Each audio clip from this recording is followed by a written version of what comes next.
जय श्री कृष्णा। राधे राधे। आज इस वीडियो में हम आपको बताने जा रहे हैं वैशाख मास महात्म्य का 24वां अध्याय।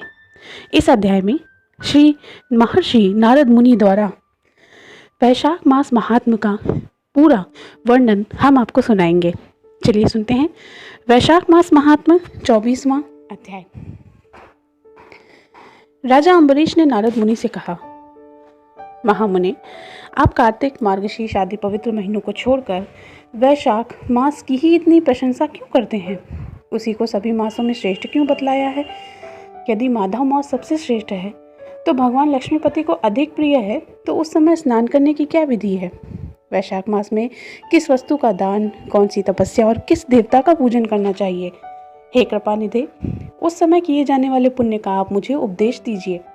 सदगुरु के मुख से उपदेश की प्राप्ति दुर्लभ ही होती है। उत्तम देश और काल का मिलना भी बहुत कठिन माना जाता है। राज्य प्राप्ति आदि दूसरा कोई भी भाव हमारे हृदय को इतनी शीतलता नहीं प्रदान करता जितने कि आपका यह समागम। नारद जी ने कहा, राजन सुनो, मैं संसार के हित के लिए तुम्हें माधव मास की विधि का वर्णन बताता हूँ। जैसा कि पूर्व काल में ब्रह्मा जी ने बतलाया था, पहले तो जीव का भारतवर्ष में जन्म होना ही दुर्लभ है। उससे भी अधिक दुर्लभ है वहाँ मनुष्य की योनि में जन्म पाना। मनुष्य होने पर भी अपने अपने धर्म के पालन में प्रवृत्ति होनी तो और भी कठिन है। उससे भी अत्यंत दुर्लभ है भगवान वसुदेव में भक्ति, और उन पर होने पर भी माधव मास में स्नान आदि का सुयोग मिलना तो मानो कि सबसे कठिन कार्य है। माधव मास माधव लक्ष्मीपति को बहुत अधिक प्रिय है। वैशाख मास को पाकर जो विधि पूर्वक स्नान, दान तथा जप आदि का अनुष्ठान करते हैं, वे मनुष्य ही धन्य एवं कृतकृत्य होते हैं। उनके दर्शन मात्र से पापियों के पाप भी दूर हो जाते हैं और वे भगवत भाव से भवित होकर धर्म आचरण के अभिलाषी बन जाते हैं। वैशाख मास शुक्ल पक्ष की एकादशी से लेकर पूर्णिमा तक जो अंतिम 5 दिन हैं, वे समूचे महीने का महत्व रखते हैं। हे राजेंद्र, जिन लोगों ने वैशाख के माह में भली भांति के उपचारों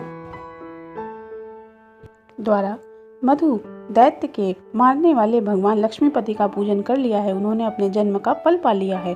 भला कौन सी ऐसी अत्यंत दुर्लभ वस्तु है जो वैशाख के स्नान तथा विधि पूर्वक भगवान के पूजन से प्राप्त नहीं होती? जिन्होंने दान, होम, जप, तीर्थ में प्राण त्याग तथा संपूर्ण पापों का नाश करने वाले भगवान श्री नारायण का ध्यान नहीं किया, उन मनुष्यों का जन्म इस संसार में व्यर्थ ही समझना चाहिए। जो धन के रहते हुए भी कंजूसी करते हैं, दान आदि किए बिना ही मर जाते हैं, उनका धन व्यर्थ है। राजन, उत्तम कुल में जन्म, अच्छी मृत्यु, श्रेष्ठ भोग, सुख, सदा दान करने में अधिक प्रसन्नता, उदारता तथा उत्तम धैर्य, ये सब कुछ भगवान श्री विष्णु की कृपा से ही प्राप्त होते हैं। महात्मा नारायण के अनुग्रह से ही मनोवांछित सिद्धियां मिलती हैं। जो कार्तिक में, माघ में तथा माधव को प्रिय लगने वाले वैशाख में स्नान करके मधुहंता लक्ष्मीपति दामोदर की विशेष विधि के साथ भक्ति पूर्वक पूजा करता है और अपनी शक्ति के अनुसार दान करता है, वे मनुष्य इस लोक का सुख भोगकर अंत में श्री हरि के पद को प्राप्त करता है। हे भूप, जिससे सूर्योदय होने पर अंधकार नष्ट हो जाता है, उसी प्रकार वैशाख मास में स्नान करने के बाद अनेक जन्मों से उपार्जित पाप राशि भी नष्ट हो जाती है। यह बात ब्रह्मा जी ने मुझे बताई थी। भगवान श्री विष्णु ने माधव मास की महिमा का विशेष प्रचार किया है, अतः इस महीने में आने पर मनुष्यों को पवित्र करने वाले पुण्य जल से परिपूर्ण गंगा तीर्थ, नर्मदा नदी, यमुना तीर्थ अथवा सरस्वती तीर्थ में सूर्योदय से पहले स्नान करके भगवान मुकुंद की पूजा करनी चाहिए। इससे तपस्या का फल भोगने के पश्चात अक्षय स्वर्ग की प्राप्ति होती है। भगवान श्री नारायण अनामय रोग व्याधि से रहित हैं, उन्हें गोविंद देव की आराधना करके तुम भगवान का पद प्राप्त कर लोगे। राजन, देवादिदेव लक्ष्मीपति पापों का नाश करने वाले हैं, उन्हें नमस्कार करके चैत्र की पूर्णिमा को इस व्रत का आरंभ करना चाहिए। व्रत लेने वाला पुरुष यमनियों का पालन करे, शक्ति के अनुसार कुछ दान दे, हविष्यन भोजन करे और भूमि पर सोए, ब्रह्मचर्य व्रत में दृढ़ता पूर्वक स्थित रहे तथा हृदय में भगवान श्री नारायण का ध्यान करते हुए कृप्श आदि तपस्याओं द्वारा शरीर को सुखाए। इस प्रकार नियम से रहकर जब वैशाख की पूर्णिमा आए तो उस दिन मधु और तिल आदि का दान करे और श्रेष्ठ ब्राह्मणों को भक्ति पूर्वक भोजन कराए, उन्हें दक्षिणा सहित धेनु और दान की वस्तुएं दे और वैशाख स्नान के व्रत में जो कुछ त्रुटि हुई हो उसकी पूर्णता के लिए ब्राह्मणों से प्रार्थना करे। हे भूपाल, जिस प्रकार लक्ष्मी जी जगदीश्वर माधव की प्रिया हैं, उसी प्रकार माधव मास भी हमारे मधुसूदन को बहुत प्रिय है। इस तरह उपर्युक्त नियमों का पालन करके 12 वर्षों तक वैशाख स्नान करके अंत में मधुसूदन की प्रसन्नता के लिए अपनी शक्ति के अनुसार व्रत का उद्यापन करें। अम्बरीश, पूर्व काल में ब्रह्मा जी के मुख से मैंने जो कुछ सुना था वो तुम्हें सब कुछ वैशाख मास महात्म्य में बता दिया है। तब अम्बरीश ने पूछा कि हे नारद मुनि, स्नान में परिश्रम तो बहुत थोड़ा है, फिर भी उससे अत्यंत दुर्लभ फल की प्राप्ति होती है। मुझे इस पर कुछ विश्वास नहीं होता, मुझे मोह क्यों हो रहा है। नारद जी ने कहा, राजन, तुम्हारा संदेह ठीक है। थोड़े से परिश्रम के द्वारा महान फल की प्राप्ति असंभव सी बात है, तथापि इस पर विश्वास करना होगा, क्योंकि यह ब्रह्मा जी की बताई हुई बात है। धर्म की गति सूक्ष्म होती है, उसे समझने में बड़े बड़े पुरुषों को भी कठिनाई होती है। श्री हरि की शक्ति अचिंत्य है और उनकी कृति में विद्वानों को भी मोह हो जाता है। विश्वामित्र आदि क्षत्रिय थे, किंतु धर्म के अधिक अनुष्ठान करने के कारण वे ब्राह्मण तत्व को प्राप्त हो गए और धर्म की गति अत्यंत सूक्ष्म है। भूपाल, तुमने सुना होगा, अजामिल अपनी धर्म पत्नी का परित्याग करके सदा पाप के मार्ग पर ही चलता था, तथापि मृत्यु के समय उसने केवल अपने पुत्र को स्नेहवश नारायण कहकर पुकारा। पुत्र का चिंतन करके नारायण का नाम लिया, किंतु इतने में ही उसको अत्यंत दुर्लभ पद की प्राप्ति हो गई। जैसे अनिच्छा पूर्वक यदि आप आग का स्पर्श किया जाए तो वह शरीर को जलाती ही है, उसी प्रकार किसी दूसरे निमित्त से भी यदि श्री गोविंद के नाम उच्चारण किए जाएं तो वह पाप राशि को भस्म ही कर डालती है। जीव विचित्र है, जीवों की भावनाएं भी विचित्र हैं, कर्म विचित्र हैं और कर्मों का शक्तियां भी विचित्र हैं। शास्त्र में जिसका महान फल बताया गया है वही कर्म महान है। वही फिर अल्प परिश्रम साध्य हो या अधिक परिश्रम साध्य, छोटी सी वस्तु से भी बड़ी सी वस्तु का नाश किया जा सकता है। जरा सी चिंगारी के बोझ से तिनके स्वाहा हो जाते हैं और जैसे श्री कृष्ण के भक्त हैं उनके अनजान में किए हुए हजारों हत्याओं के युक्त भयंकर पातक और चोरी आदि पाप भी भगवान की भक्ति में नष्ट हो जाते हैं। वीर, जिसके हृदय में भगवान श्री विष्णु की भक्ति है, वह विद्वान पुरुष यदि थोड़ा सा भी पुण्य कर्म करे तो वह अक्षय फल देने वाली बन जाती है। अतः माधव मास में माधव की भक्ति पूर्वक आराधना करके ही मनुष्य अपनी मनोवांछित कामनाओं को प्राप्त कर लेता है।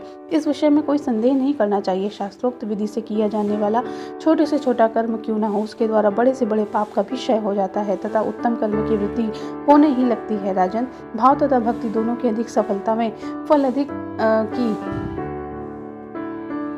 महत्वपूर्ण होता है। धर्म की गति सूक्ष्म है, वह कई प्रकारों से जानी जाती है।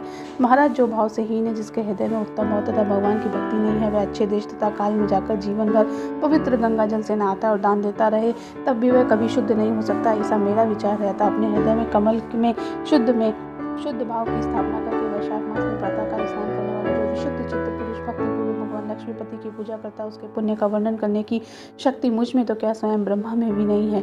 अतः भूपाल, तुम वैशाख मास के फल के विषय में विश्वास करो। छोटा सा शुभ कर्म भी सैकड़ों पाप कर्मों का नाश करने वाला होता है। जैसे हरि नाम के भय से राशि पाप नष्ट हो जाते हैं, उसी प्रकार सूर्य के मेष राशि पर स्थित होने पर प्रातःकाल स्नान करने से तथा तीर्थ में भगवान की स्तुति करने से भी समस्त पापों का नाश हो जाता है। जिस प्रकार गरुड़ के तेज से सांप भाग जाते हैं, उसी प्रकार प्रातःकाल वैशाख स्नान करने से पाप भी पलायन कर जाते हैं। यह निश्चित बात है। जो मनुष्य मेष राशि के सूर्य में गंगा या नर्मदा के जल में नहाकर 1 या 2 या 3 समय भक्ति भाव से पाप प्रमोशन नामक स्तोत्र का पाठ करता है, वह सभी पापों से मुक्त होकर परम पद को प्राप्त होता है। अम्बरीश, इस प्रकार मैंने थोड़े ही समय में यह वैशाख स्नान का सारा महत्व तुमको सुना दिया है। अब तुम आगे क्या सुनना चाहते हो, मुझे ये बतलाओ। इति श्री वैशाख मास महात्म्य 24वां अध्याय समाप्त। दोस्तों, वैशाख मास महात्म्य का 24वां अध्याय समाप्त हो चुका है। बोलिए विष्णु भगवान की जय। ओम नमो भगवते वासुदेवाय नमः।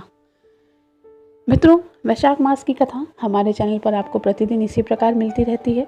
साथ ही साथ आने वाले हर त्यौहार की विस्तृत जानकारी हम आपके लिए लाते रहते हैं, इसलिए चैनल पर ज़रूर बने रहिएगा और उम्मीद करते हैं कि वैशाख मास की ये कथा आपको अच्छी लगी होगी। जय श्री कृष्णा।